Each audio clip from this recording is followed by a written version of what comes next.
350 बसेसचा ताप्यामध्ये 350 बसेस वाढणार आहेत आणि त्यामुळे ठाणेकरांना आता या बसेसची फ्रिक्वेन्सी चांगली मिळेल.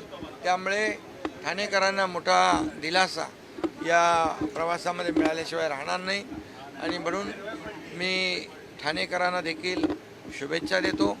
आणि ही बस आपली स्वतःची आहे असं समजून या गाडीची निगा, काळजी, सुरक्षितता ठाणेकरांनी घ्यावी असं आवाहन करतो.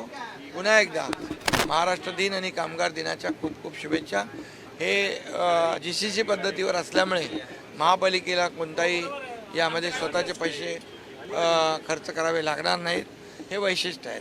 भाई, ज्याप्रमाणे प्रवाशांची संख्या वाढते किंवा ठाणेकर नागरिकांची संख्या वाढते त्याप्रमाणेच ठाणेकरांना तर दिलासा मिळणारच आहे. मात्र ठाण्यातली पर्यटन असेल म्हणजे गायमुख चौपाटी असेल, त्याचप्रमाणे शिळफाट्याची इकडची चौपाटी असेल, या ठिकाणी देखील लोक मोठ्या प्रमाणात फिरायला जाण्याची शक्यता आहे. मग चौपाटी पण आपण विकसित केलेली आहे आणि ज्या ज्या ठिकाणी आवश्यकता आहे त्या ठिकाणी या डबल डेकर बसेस जिथे रुंद रस्ते आहेत, या डबल डेकरला जे आवश्यक आहे त्याप्रमाणे त्या रूटवर या डबल डेकर बसेस चालतील आणि ठाणेकरांना एक वेगळा आगळा आनंद या डबल डेकर बसचा लुटता येईल आणि डबल कॅपॅसिटीने प्रवास करता येईल.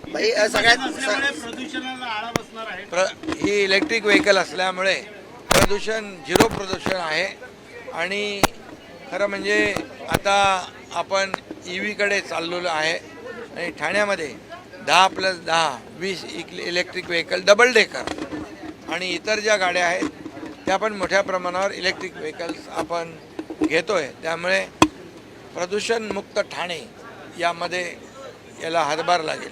बाई, तिकीट दराची एक मोठी हे असते की प्रवाशांमध्ये उत्सुकता असते की तिकीट दर वाढणार आहेत की त्याच तिकीट दरामध्ये या बसने प्रवास. तिकीट दर वाढणार नाही आणि वाढवणार नाही. पत्रकारांसाठी